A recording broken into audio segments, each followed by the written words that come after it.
Alright, we seem to be online. Let's see if Mike is able to pick us up. We're online early. So, it should... Is that where he goes to the countdown? Yes, and does everything, I think, for online. Cue countdown, so Oh, say continue. Yes. That's Because for then it should go last year. directly, no, it should go directly to the countdown at the right time. Actually, it should be on the countdown, right?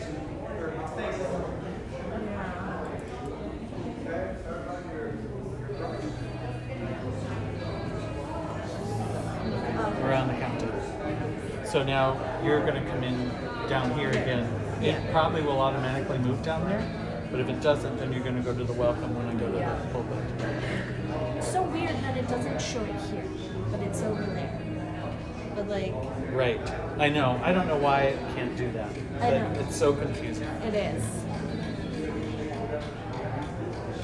Okay, I'm going to talk to that. Yes.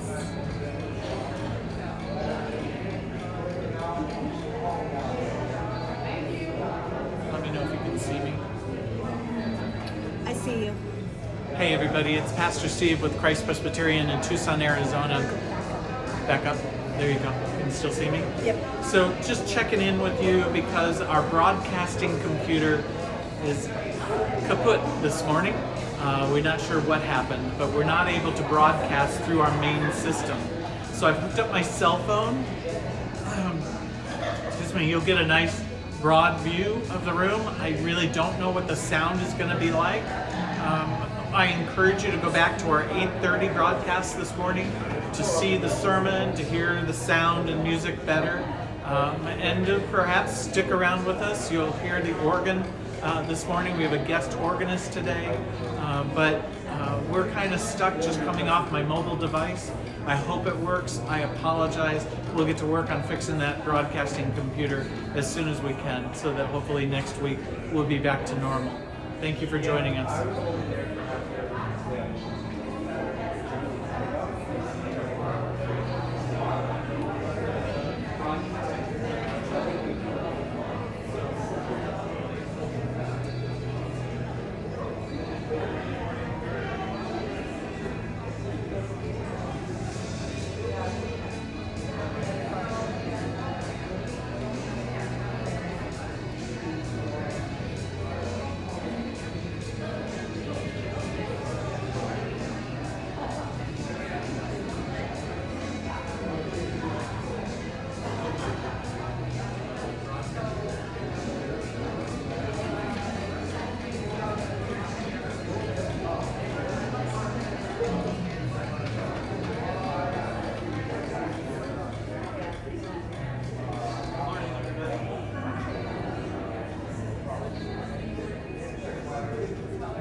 You down a little.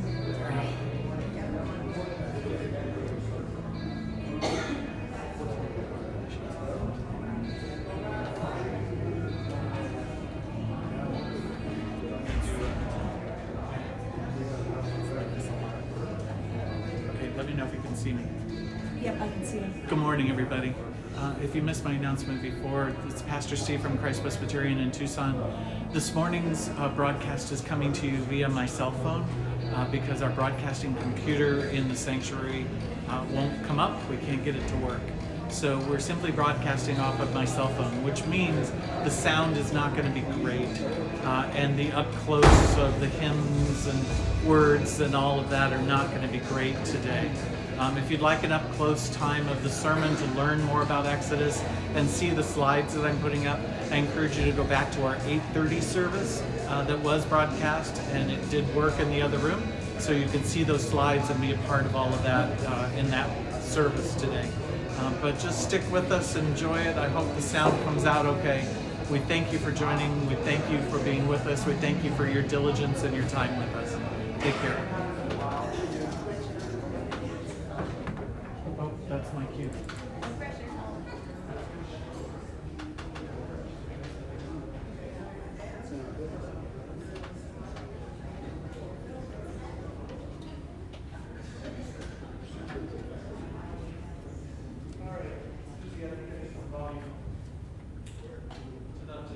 There we go. Thank you. Good morning, everybody. Guess what?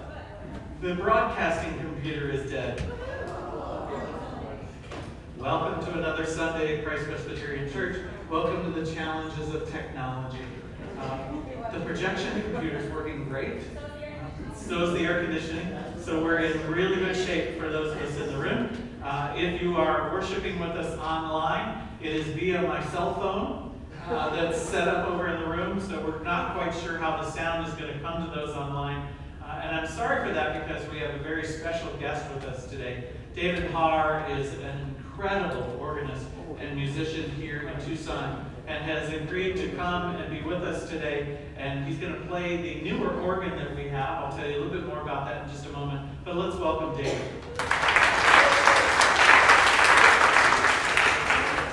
So we had the opportunity over this summer to hear about a church that was closing and had this digital organ and needed something to do with it. And if you don't know, our organ is not in the greatest shape, and parts of it are dying, and the dead parts can't be replaced. And so we've been in this quandary about what do we do about the church organ and looking at the cost of a new organ, and this one sort of fell into our lap, and it looks like for about $3,000 we could buy this organ. It's digital. The black screening up there is all of the speaker system for it, so it doesn't use pipes, but you're going to hear today it probably sounds more like a pipe organ than our pipe organ does. And so we had somebody come in and work on it from the Allen Company, and it seems to be in really good shape for us. And so we're going to begin exploring how and where the speakers would go, how we get everything reset. If you're feeling really strong after worship, you are welcome to take that console out and move it into the trunk of your car. And then David said he'd put that console in. It's going to be a very heavy move, so there's a lot going on. So it's not all going to happen in this next week, but our hope is to bring in this new organ, and then Luke and Susan can use it at their discretion and need, and it seems to be in better shape than what we've had. Today is a flea market preparation day. We've got some time after worship. Join some folks over in our multi-purpose room gym. They are sorting and organizing for the 2023 flea market. They could use your help. Steve Brunson, are you with us in this service? There you are. Steve has an announcement to make about you. Good morning. Good morning. Susie, can you go to pulpit mic? So recently I had the opportunity to visit one of our church members in their home. It's a church member that isn't able to attend on a regular basis. And while I was there, I had the opportunity to meet her granddaughter in her home as well. And I became aware that her granddaughter, who lives out of state, is her only living relative. And I also realized that I had no way of contacting her if there was some kind of a problem with our church member.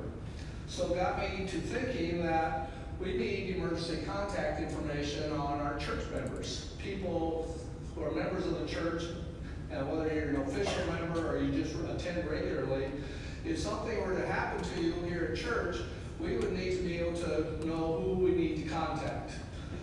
Some of you, it will be your spouse or a family member who attends with you here at the church. But for many of you, they're people from out of town, and we don't know how to contact them. So I started this campaign to obtain that information, emergency contact information for our church members, to put it into our Shelby Next database, so that in the event, hopefully not, but in the event something happens, we know who to contact and how to get in touch with them. So there are a couple ways you can do that. If you know my email address, you can send it to me by email, and I will enter it into the database. Or out on these tables where we now have the sign-in sheet, I just place some forms on each table, and you pick it up, and you put your name down, and your primary, your secondary, and third point of contact or emergency contact with their information, phone numbers, email address, where they live, Tucson, Arizona, or Phoenix, Arizona, or whatever, Denver, Colorado, wherever they are, so that we know who they are and their relation to you, whether it's a child, son, daughter, friend, so that we know who we're contacting and where they're actually at. So I will be over in the fellowship hall after service. You can bring me the information, and I can enter it into the Shelby Next right there. We can also check your record to see if everything else is up to date, like your current address and phone number, or if you happen to move, we can update it. We can enter the emergency contact if you'd like, or you can just give me the paper and I will enter it in at a later date. Or again, my email address is on there. You can fill out the form yourself, or just take the form and then send me an email with the information that we're requesting. But this is for your benefit, your family's benefit, and for the benefit of the whole church. So I'm asking you to help us out with that. Thank you. Now I know it'd be nice to put down Father, Son, and Holy Spirit as your emergency contact. But trust me, when your church finds out that you're in an emergency, God's going to know. We're going to contact God, but we also want to contact your family. So help us out with that. Today, we also want to take a moment to honor Bart and Kathy Kimball as they celebrate their 50th wedding anniversary. Where are they? Here they are. Provided cake for us in between worship. Always encourage you to come a little bit early. Come 15-20 minutes early and join us over in Fellowship Hall for a time of fellowship. It's a great opportunity for people that worship at 8:30 and those that worship at 10:45 to meet together in the middle and have some time of fellowship and get to know each other as we have different worship services. But congratulations. I can tell you that at first service I let everybody know it was a 50-year-old cake. But it was really for their 50th anniversary. So I had to get my humor in before Evan comes to the pulpit to call us into worship. Let's come together now and get ourselves ready for worship. And let's use David's music to get us centered in God's Spirit. David?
Christ Presbyterian Church.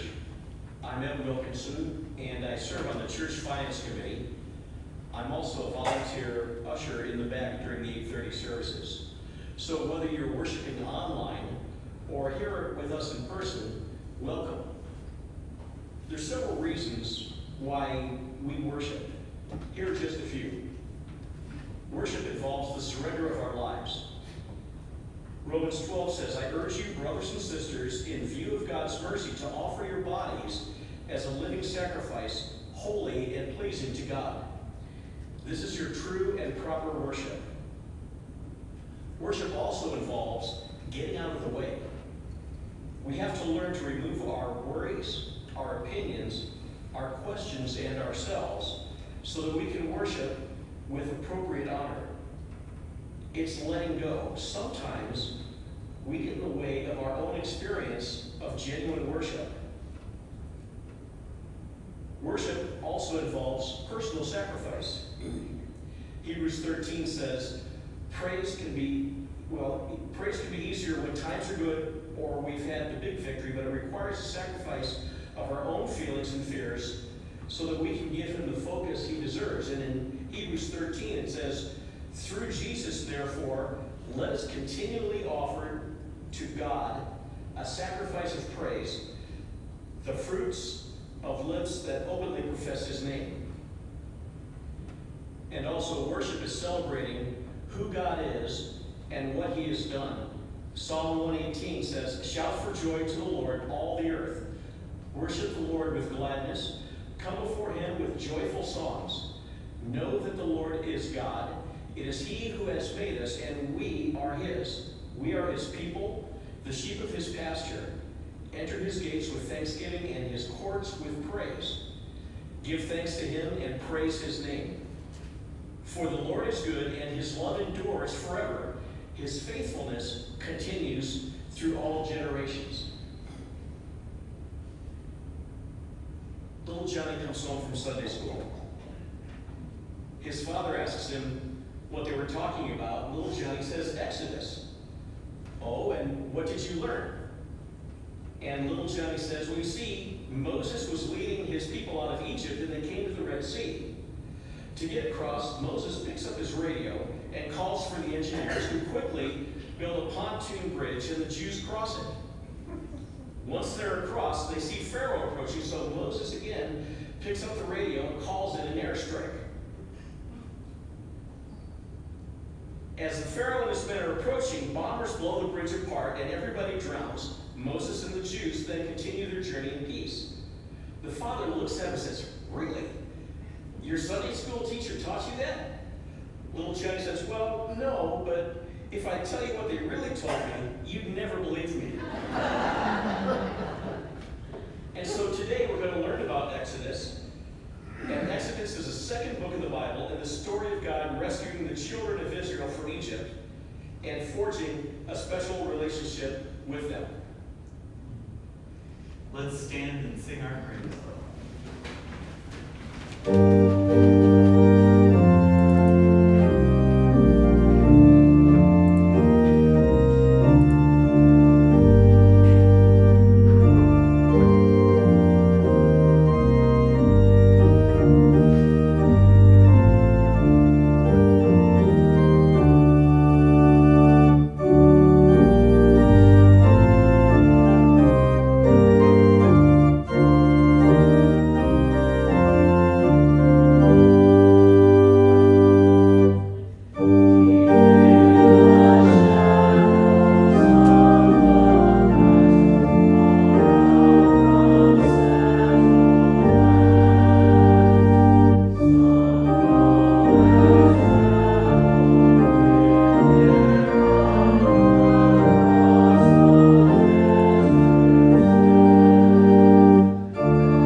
Thank you for everything that you have created for us.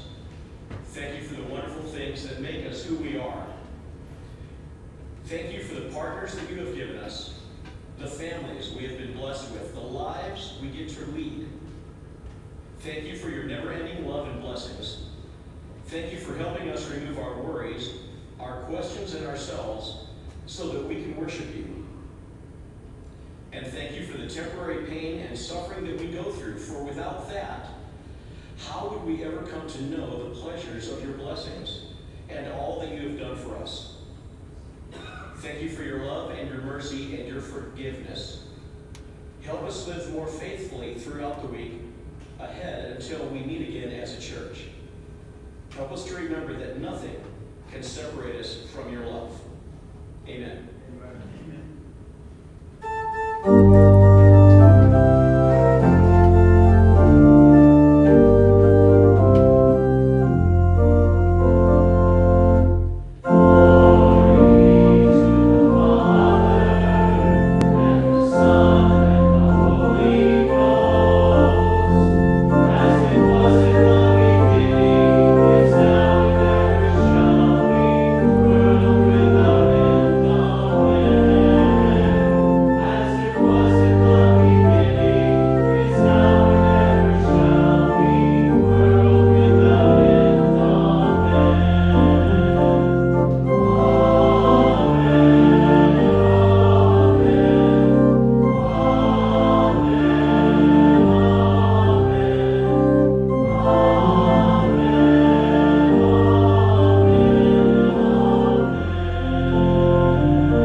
I don't have a puppet show today. Just a story from long, long ago in a place far, far away. Right? We are in the midst of our study of the Torah, the Hebrew word for those first 5 books of the Bible. The word Pentateuch is the Greek derivative, penta meaning 5. So the Pentateuch are those first 5 books of the Bible. It's really, the Torah, the Pentateuch are kind of the basics of this faith that we are in, and the basis from which this faith has come to be. It's the basis on which the Israelites were formed as a people, as God's chosen people. But remember from Genesis chapter 12, when God says, "You are blessed," what else did God say? To be a blessing. It's really important to know. It's important to say it over and over again, that the children of God in the Bible, the Israelites, were blessed to be a blessing. Because what we know is that God doesn't have a favorite group of people. That's not why God chose the Israelites, because amongst all the nations, they were God's favorite and most faithful. They're probably one of the least faithful, right? Got on God's nerves a lot, right? And it's important to know that all people are God's children. It's just that for whatever reason or reasons, God chose the Israelites to work through and blessed Abraham and all his disciples so that they would be a blessing to all the other nations, so that all people would come to know this one true God in the world. Now, the book of Exodus, it's a really interesting book, and I hope that you'll take some time to read it this week if you haven't already. And I'm going to kind of give you an overview so that hopefully as you read it, some things begin to make sense. And Exodus is a going out. It's a departure of immigration, but it's really of a large group. Now, you know, on Fridays, if I'm the last one here and I leave to go home, it's not really an exodus. But after worship, when we all leave and go home, it's kind of like an exodus. It's about a larger group, a happening. In the first 5 books of the Bible, Genesis, Exodus, Leviticus, Numbers, and Deuteronomy, in some of your traditional Bibles, particularly those that are the King James Version, you will see the book of Moses, Genesis, the book of Moses, Exodus, the book of Moses, Leviticus, Numbers, Deuteronomy. It was thought long ago that Moses wrote the Torah, that he wrote the first 5 books of the Bible. In fact, 4 of them are about him, so why not, right? Everything but Genesis is really about Moses. But the reality is our biblical experts who study all of these things over and over again remind us that probably Moses did not write the Torah. He didn't write the first 5 books of the Bible. They were compiled by different people of faith, different groups of faith that put the stories together so that we would have them today. The reality is, if I had put the Torah together and put it out there to the world, this is the Torah by Steve Melby, not many would read it.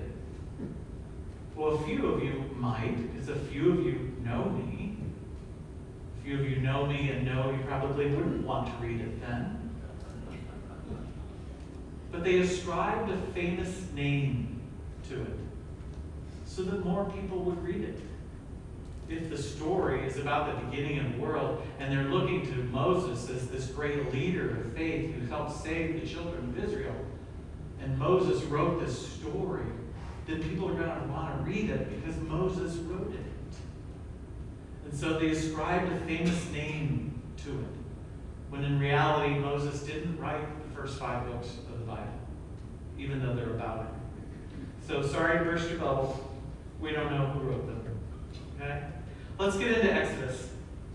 As you remember, finishing the book of Genesis, it ends with the death of Joseph. Not Joseph who married Mary, right? Not the Joseph of the New Testament, the Joseph of the Old Testament, the Joseph of the amazing Technicolor Dreamcoat Joseph, the Joseph who had a whole bunch of brothers that were jealous of Joseph because dad liked Joseph a whole lot more. He showed him more favoritism.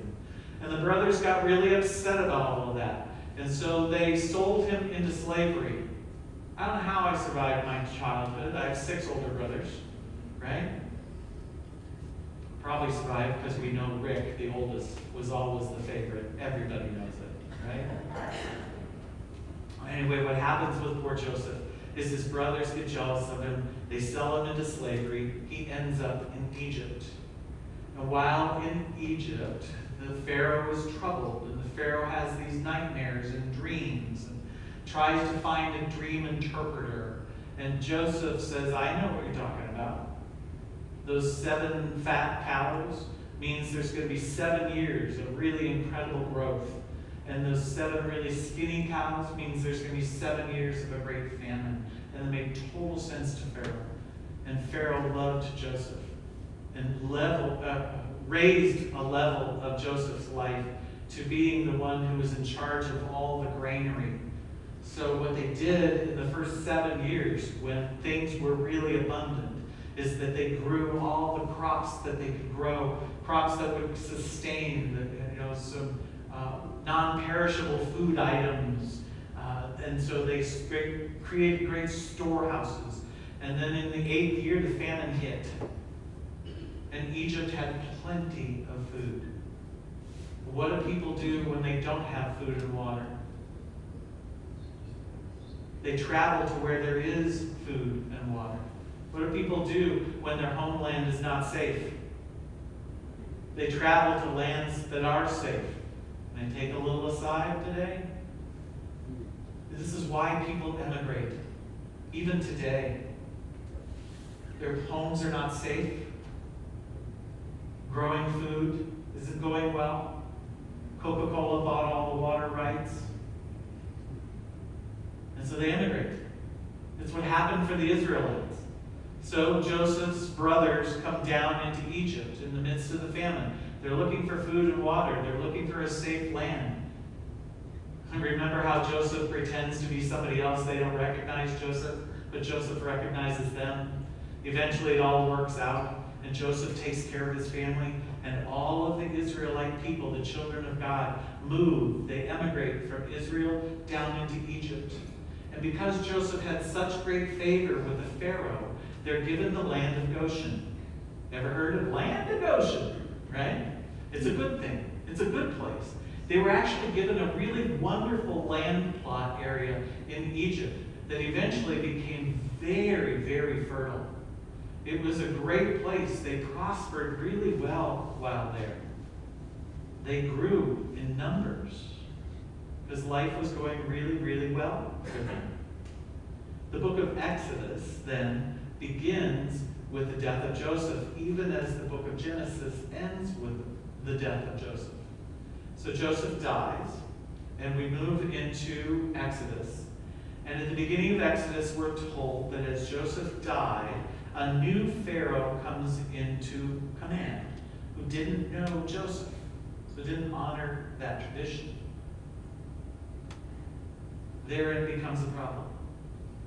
Because by now, the Israelites in the land of Goshen of Egypt are so prosperous and so numerous that the new Pharaoh of Egypt realizes that there are more Israelites in Egypt than there are Egyptians. And he gets scared. It's what a lot of people do when the majority changes. It's what's happening here in our own country. For those of us of a Caucasian background, there's a little fear in this country that other groups of people are becoming more prolific and what will happen to us. It's simply based in fear. The Pharaoh had nothing to fear of the Israelites. They were good people. They were adding to the economy of Egypt. They were grateful for where they were. Yes, they wanted to go home, but they loved the land of Goshen. It was fertile. It was wonderful. Their lives were really good there. But out of fear, the Pharaoh decides to enslave them, to control them.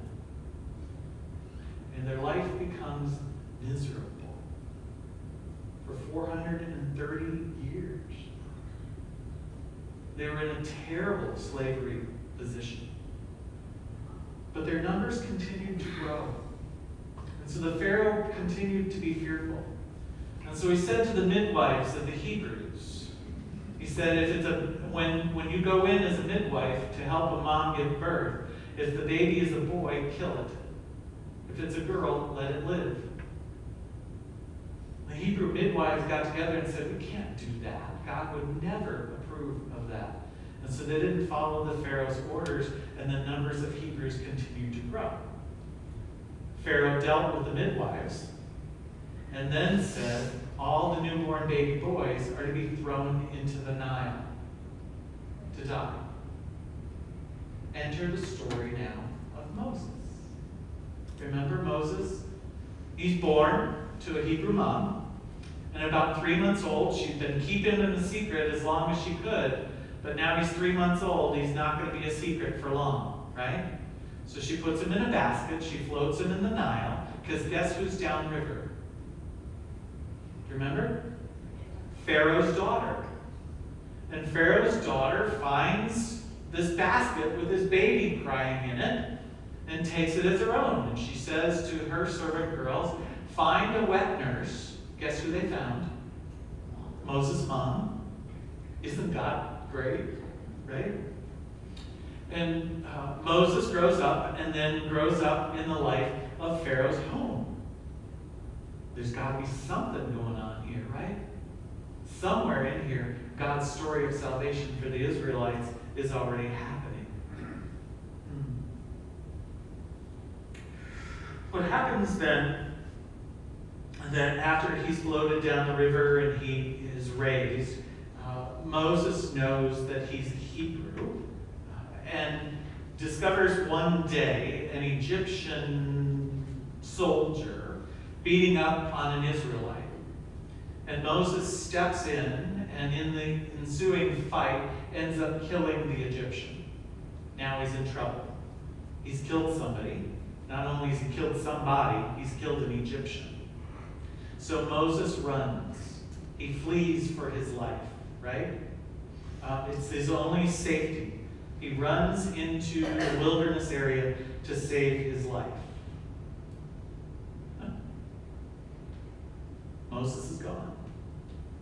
Now what? Well, God's plan of salvation still continues. So there's Moses building a new life out in the wilderness, right? And he encounters the burning bush that isn't burning up. Remember? What was the first thing, one of the first things that God said to Moses when he came up to the burning bush? Take off your shoes. Now, why would God tell Moses to take off his shoes? Of all things. In the hot desert. Anybody walked in the sands of the hot desert barefoot? You know to put your shoes on, don't you? But I think what God was saying to Moses is, hey, get ready. You're going to do something really big here that you're not prepared for. And you need to not let anything get between me and you. Plant your feet in me. Now, I leave my shoes off, but that isn't healthy for me with my feet. I have to have a cushion under them to finish. But God said to Moses, there's going to be something big going on here. I have a plan of salvation for my people, and you're going to lead them out. Remember that whole story in that with the burning bush? What's really cool about that, to me, is that Moses himself is a nobody. He was just a Hebrew kid born. Okay, he got a little bit of favor because he grew up in Pharaoh's house. But he's really a nobody. He didn't have a special skill. The Bible never talks about his fabulous hair that gave him strength like Samson, right? It never talks about his ability to write poetry and do music and inspire people like King David. There's really nothing special about Moses. And yet Moses becomes one of the greatest leaders of all time in the Israelite tradition. What's amazing to me about that and the whole story of the Exodus, and one of those underlying themes of Genesis, is that when God calls, God enables, God empowers. And you don't have to have any special ability in your life.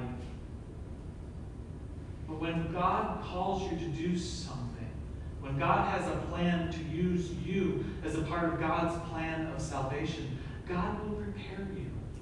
God will provide the way. So Moses gets that walking stick, that turns into the snake, right? Because when he goes back to Pharaoh and says, let my people go, which we're going to end worship with today, Pharaoh says, no, I'm not letting your people go. They're building my cities. They're my slaves. So, 10 plagues later, plagues were awful, right? You think it's bad enough to go outside these days and listen to the cicadas? Aren't they nasty, noisy? You can't stand those things, right? Talk about plagues. Nothing like we've ever seen. And finally, Pharaoh says yes. Moses convinces Pharaoh to let his people go through powers not of Moses' own. And the Exodus begins. The Bible tells us there were 600,000 men in the Exodus event. There were only men? Do you think any women and children went? Right? Do you think any animals went? Do you think some unleavened bread went? Oh yeah, right? What we know historically is that well over 1 million people traveled in the Exodus as it began. Whew, that's a lot of people, right? I don't know about you, but I was in LA a couple of weeks ago. You can't get 1 million people moving through that freeway very fast. It's just nothing but sitting in traffic. Can you imagine moving over 1 million people across the Red Sea? Did all of us grow up on Cecil B. DeMille's movie? When you saw the walls of water and the people go across, it didn't happen nearly as fast as the movie makes it.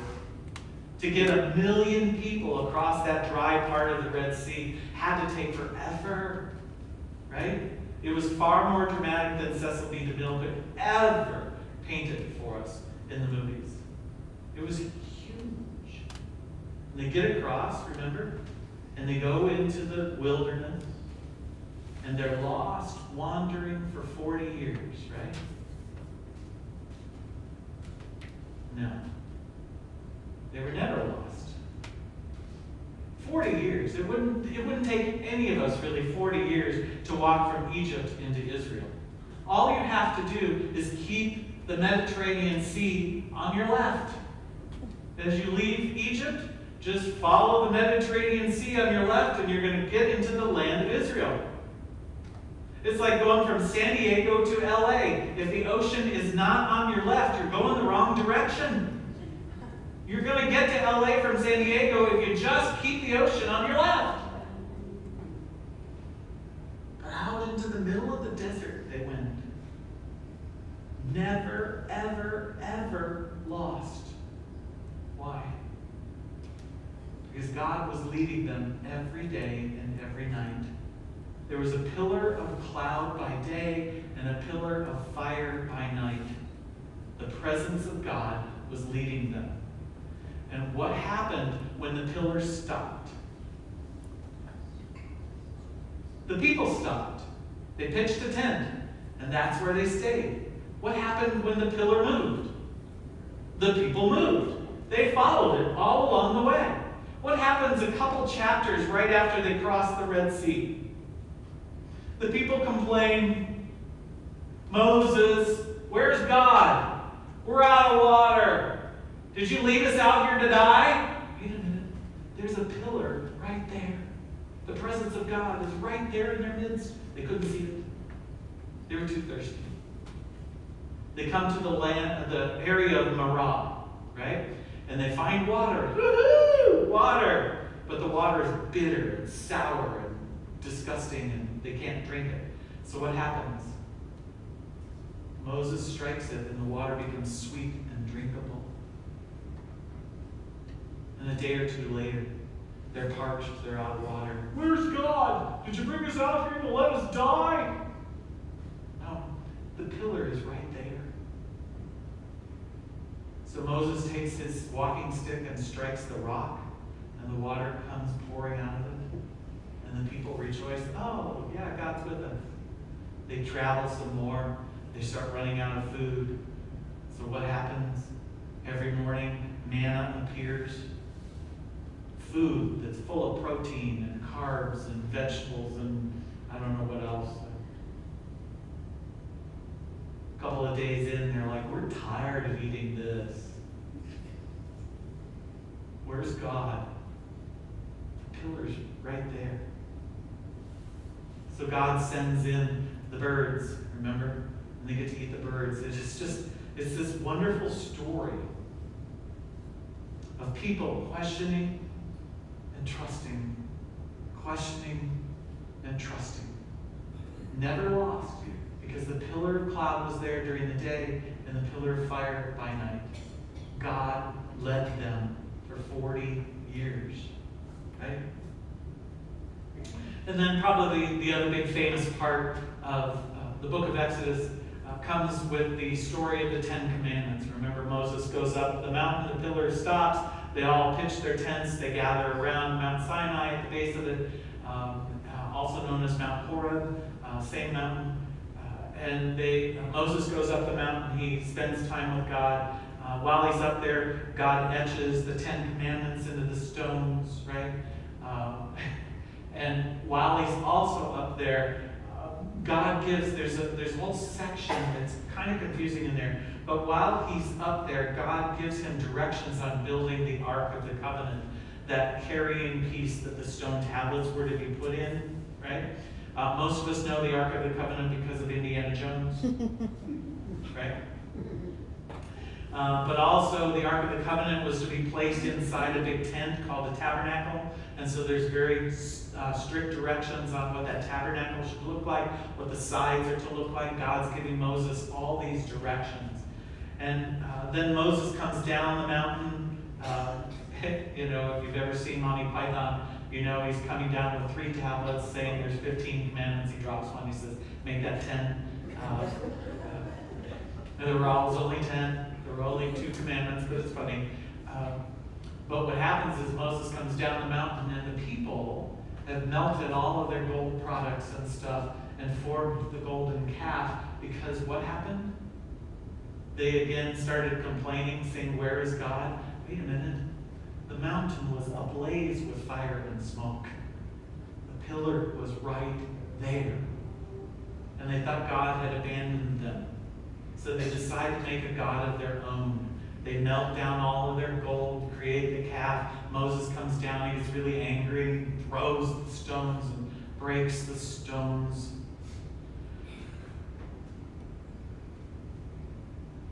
And then comes a really difficult part. The Levites. The Levites are a group, one of the tribes of Israel. And their job was to be the pastors, the religious leaders, the law keepers, right? And so God commands the Levites to kill a bunch of the people. It's an awful part of the story.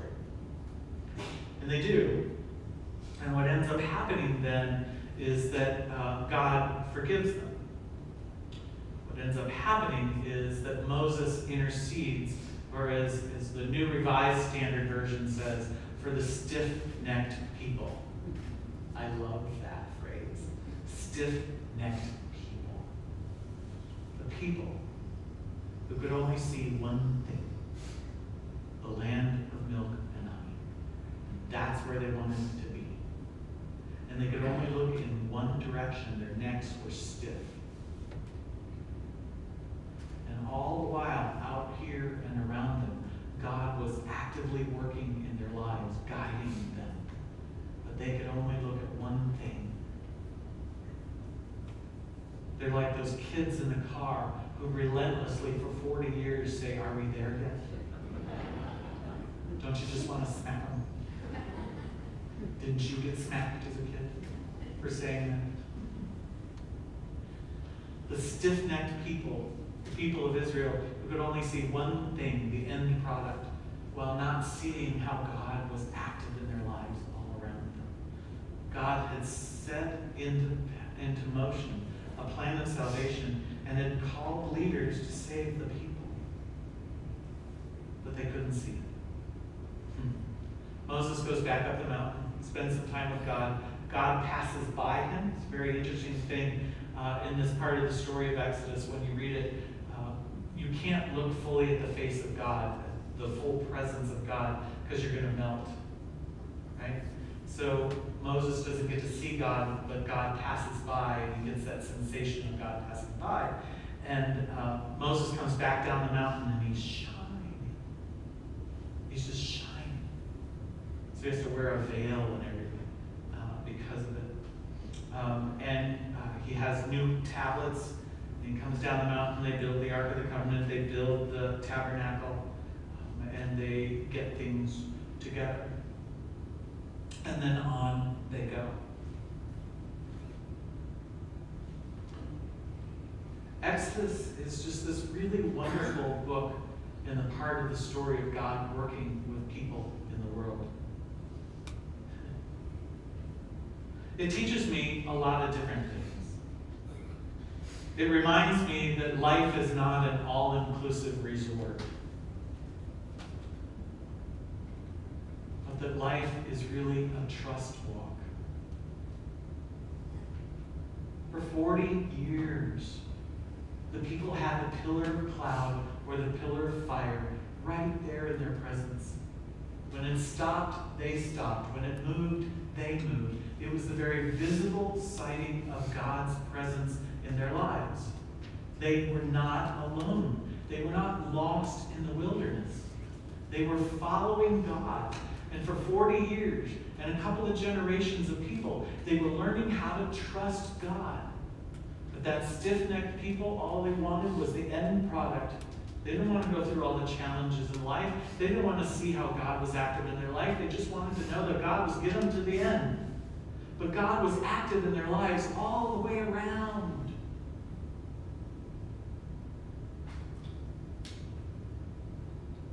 It'd be nice to think that life was just this one all-inclusive resort where it's just all fun and games, right? But it's not. Our lives, like theirs, are a trust walk. It's a process for us to learn, to question God. Where are you today? I can't see you today. And have God say, I'm right here in front of you. I've always been right here in front of you. I'm right here beside you. I've always been right here beside you. And we have to learn not to be a stiff-necked people, only looking at an end product, and see how God is with us in every part of our lives. That's what history is for, to look back and see, oh, that's where God was. I couldn't notice then, but I see it now. I understand it now. And if God was there with me then, God must be here with me now. Because in Exodus, for 40 years, they were never lost. God was always leading them. You and I might feel lost, but we're not. Because God is all around us. Don't be a stiff-necked person only looking at a final product. Look at what God has been doing in your life all around. And take a trust walk with God. And read Exodus this week. It's worth the read. You're going to like it better than Leviticus. That's next week.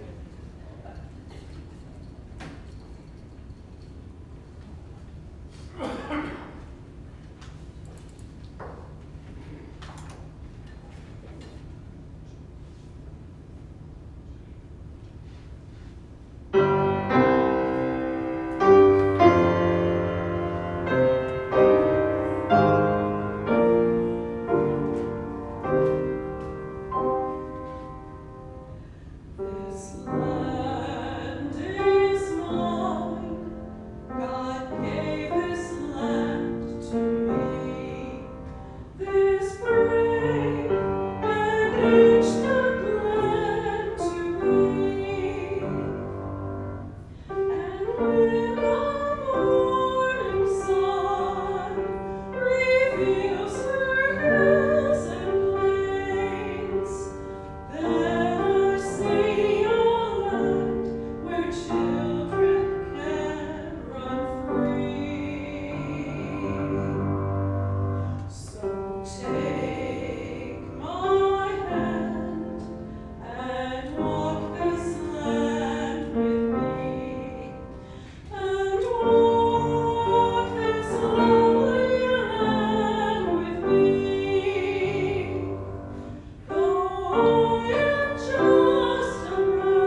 As we come to a time of prayer together, there's several folks in our congregation that need just a little extra portion of prayer in their lives this week. Ingrid McKee was to go in for some heart surgery, and on her way in, they called it canceled because somebody had a higher priority. That's happened a couple times to Ingrid already. And so her surgery is rescheduled for mid-August, which just makes it a really hard, long time to have to wait for a procedure you know you really need. So keep her in your prayers. You might remember that Larry Beal took a tumble, hurt his shoulder. He's been doing some physical therapy. Originally, they told him probably wouldn't need any surgery. He's going back to a doctor tomorrow, a different doctor, to just do some reassessment and see really what's going on in there and what action to take for that. Penny Martinez will be having a total knee replacement on Tuesday. Tina Bentley has been in the hospital this week, been really sick, and is now recovering at home. We're grateful for that. And Michael Walker was also in the hospital this week and is home and was actually able to be in the 8:30 worship service this morning. And so we're grateful for that health recovery. And again, congratulations to Bart and Kathy on 50 years. That's wonderful. Let's pray together. Precious, holy, wondrous, and gracious God, thank you for the leaders in our lives. Thank you for Moses, a regular, ordinary guy that you called up to lead your people to you. Help us to learn from his story and the story of the Exodus, to trust you. May all of our life be about trusting you. We know we praise you when things are good. Help us to still praise you when things are really hard and challenging and not good. Because in both, you're there with us. We may not be seeing you in a big pillar of cloud or fire, God, but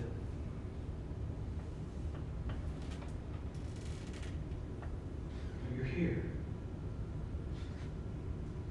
And the sound of a mourning dove, a coyote crying out in the beauty of the night, perhaps even in the cicadas. We hear your thunderous power in the monsoon clouds that encroach upon town.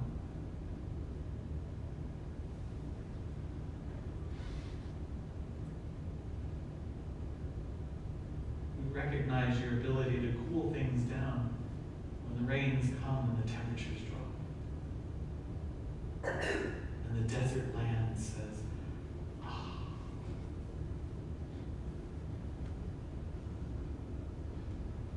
Help us not to be a stiff-necked person, but help us to look around and see the ways that you are active in our lives. Help us to follow and go and do the things you call us to do, knowing that you're going to enable us, you're going to empower us, you're going to make it possible.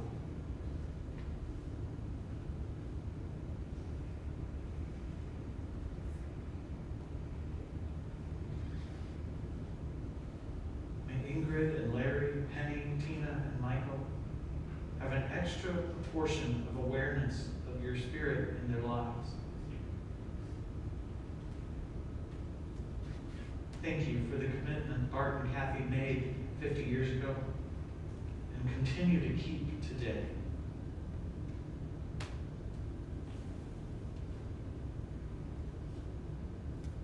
Lord, again today, we commit ourselves to follow